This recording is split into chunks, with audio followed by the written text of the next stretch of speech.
Hello everyone, once again welcome back to my YouTube channel. ഇന്നത്തെ വീഡിയോയിലൂടെ നിങ്ങളുമായി share ചെയ്യാൻ പോകുന്നത് ഇമോഷണലി അൺഅവൈലബിൾ ആയിട്ടുള്ള ഒരു വ്യക്തിയെ നമുക്ക് എങ്ങനെയാണ് ഐഡന്റിഫൈ ചെയ്യാൻ സാധിക്കുക, എങ്ങനെയാണ് അവരെ മനസ്സിലാക്കാൻ സാധിക്കുക എന്നതിനെ കുറിച്ചാണ്.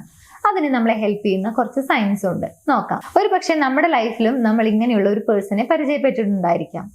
സോ ഇവരിൽ നമുക്ക് കാണാൻ കഴിയുന്ന ആദ്യത്തെ ഒരു സൈനാണ്, ഇങ്ങനെയുള്ള വ്യക്തികള് അധികവും സംസാരിക്കുക ഇൻകൺസിസ്റ്റന്റ് ആയിട്ടായിരിക്കും. അതായത് ഒരു സ്ഥിരതയുണ്ടായിരിക്കില്ല എന്ന് ചുരുക്കം. എന്ത് പറയുമ്പോഴും അതിലൊരു ക്ലാരിറ്റി കുറവുണ്ടായിരിക്കാം. വളരെ ഡീപ്പായിട്ടുള്ള കോൺവെർസേഷനിലേക്ക് അവർ പോവില്ല. മാത്രമല്ല, ഇന്ന് ചില കാര്യങ്ങൾ സംസാരിക്കുന്നു, പിന്നീട് ചിലപ്പോൾ കുറേ സമയത്തിന് ശേഷമായിരിക്കാം, അല്ലെങ്കിൽ 1-2 ദിവസത്തിന് ശേഷമായിരിക്കാം നിങ്ങളോട് സംസാരിക്കുന്നത്. മാത്രമല്ല, അവരുടെ ഭാഗത്തു നിന്നും നിങ്ങളോട് സംസാരിക്കാനുള്ള ഒരു ഇനീഷ്യേറ്റീവ് ആയിട്ടുള്ള ഒരു കാര്യവും കാണാൻ സാധിക്കില്ല എന്നുള്ളതാണ്. സോ ഇത്തരത്തിൽ സംസാരത്തിൽ തന്നെ ഒരു സ്ഥിരതയില്ല എന്ന് നിങ്ങൾക്ക് തോന്നുന്നുണ്ടെങ്കിൽ, അങ്ങനെ അനുഭവപ്പെടുന്നുണ്ടെങ്കിൽ, അതാണ് ഇങ്ങനെ ഇമോഷണലി അൺഅവൈലബിൾ ആയിട്ടുള്ള ഒരു വ്യക്തിയെ മനസ്സിലാക്കാൻ നമ്മളെ ഹെൽപ്പ് ചെയ്യുന്ന ഒന്നാമത്തെ സൈൻ. 2, ഇമോഷണലി അൺഅവൈലബിൾ ആയിട്ടുള്ള ആളുകൾ വൾണറബിൾ ആകുന്നതിന് വേണ്ടി ഒട്ടും കംഫർട്ടബിൾ ആയിരിക്കില്ല. അതായത് അവരുടെ പേഴ്സണൽ കാര്യങ്ങളോ അല്ലെങ്കിൽ അവരുടെ സീക്രട്സോ ഒന്നും തന്നെ നിങ്ങളോട് ഷെയർ ചെയ്യില്ല. ഡീപ്പായുള്ള കോൺവെർസേഷനിലേക്ക് അവർ പോവാനും അത്ര താല്പര്യപ്പെടില്ല.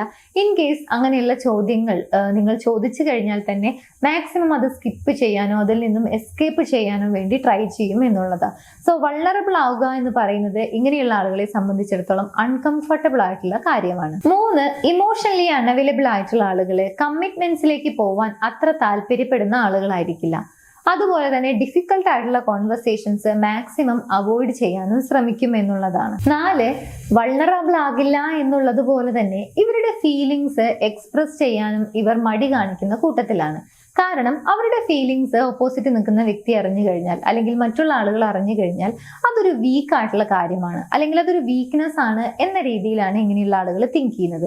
അതുകൊണ്ട് തന്നെ ഒരു വീക്ക് ആയിട്ടുള്ള പേഴ്സണായി മാറാനോ, അല്ലെങ്കിൽ അവരുടെ ഇൻസെക്യൂരിറ്റീസ്, ഫിയർ, അല്ലെങ്കിൽ ഇങ്ങനെ എന്തെങ്കിലും രീതിയിലുള്ള ഒരു വീക്ക്നെസ് ഉണ്ടെങ്കിൽ അതൊക്കെ ഓപ്പോസിറ്റ് നിൽക്കുന്ന വ്യക്തി അറിയാൻ അവർ ആഗ്രഹിക്കുന്നില്ല എന്നുള്ളതാണ്. അതുകൊണ്ട് തന്നെ ഇമോഷണലി അൺഅവൈലബിൾ ആയിട്ടുള്ള ആളുകൾ അവർക്ക് എന്താണോ ഫീൽ ചെയ്യുന്നത് അങ്ങനെയുള്ള ഫീലിങ്സ് മാക്സിമം അവർ ഷെയർ ചെയ്യാറില്ല എന്നുള്ളതാണ്.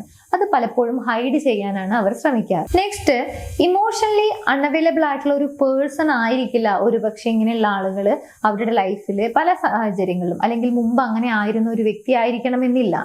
പലപ്പോഴും ഒരു ഹാർഡ് ടൈം അവരുടെ ലൈഫിൽ ഉണ്ടായിട്ടുണ്ടായിരിക്കാം, അല്ലെങ്കിൽ ഒരുപാട് ട്രസ്റ്റ് ചെയ്തിട്ടുള്ള ഒരു സിറ്റുവേഷൻ ഉണ്ടായിട്ടുണ്ടായിരിക്കാം. ഇതുപോലുള്ള ഏതെങ്കിലും ഒരു എക്സ്പീരിയൻസ് ആയിരിക്കാം അവരെ ഇമോഷണലി അൺഅവൈലബിൾ ആക്കി മാറ്റിയിട്ടുണ്ടായിരിക്കാം. സോ അവരുടെ ലൈഫിൽ അത്തരത്തിലുള്ള ഒരു റീസണബിൾ ആയിട്ടുള്ള, അല്ലെങ്കിൽ വളരെ ക്ലിയർ ആയിട്ടുള്ള ഒരു ജെന്യൂൻ ആയിട്ടുള്ള റീസൺ തീർച്ചയായും അവരിൽ ഉണ്ടായിരിക്കും എന്നുള്ളത് കൂടി മനസ്സിലാക്കുക. നെക്സ്റ്റ്, ഇവർ ഒരിക്കലും അവരുടെ ലൈഫിൽ മറ്റുള്ള വ്യക്തികളെ, അല്ലെങ്കിൽ അവരുടെ ലൈഫിലേക്ക് കടന്നു വരുന്ന വ്യക്തികളെ വളരെ എഫേർട്ട് എടുത്ത്, അല്ലെങ്കിൽ വളരെ പ്രഷർ കൊടുത്ത് അവരുടെ ലൈഫിൽ സ്റ്റേ ചെയ്യിപ്പിക്കാൻ വേണ്ടി നോക്കില്ല എന്നുള്ളതാണ്.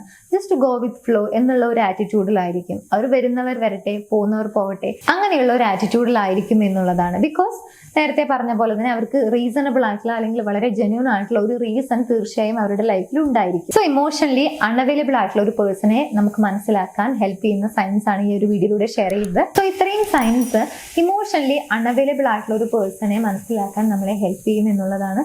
തീർച്ചയായും ഈ വീഡിയോ നിങ്ങൾക്ക് യൂസ്ഫുൾ ആണെന്ന് വിചാരിക്കുന്നു. യൂസ്ഫുൾ ആണെങ്കിൽ മറ്റുള്ള ആളുകളിലേക്ക് ഷെയർ ചെയ്യാൻ മറക്കരുത്. റിലേഷൻഷിപ്പിൽ നിങ്ങൾ ഏതെങ്കിലും രീതിയിലുള്ള ഇഷ്യൂസ് ഫേസ് ചെയ്യുന്നുണ്ടെങ്കിൽ, അതിനൊരു പ്രോപ്പർ ഗൈഡൻസ് വേണമെന്ന് ആഗ്രഹിക്കുന്നുണ്ടെങ്കിൽ മുകളിൽ കാണുന്ന നമ്പറിലേക്ക് കോൺടാക്ട് ചെയ്യാവുന്നതാണ്. ഞങ്ങളുടെ ടീം നിങ്ങളെ ഹെൽപ്പ് ചെയ്യുന്നതാണ് നിങ്ങളുടെ റിലേഷൻഷിപ്പ് ഇഷ്യൂസ് സോൾവ് ചെയ്യുന്നതിന് വേണ്ടി. എനിവേസ്, നമുക്ക് മറ്റൊരു വീഡിയോ കാണാം. Thank you.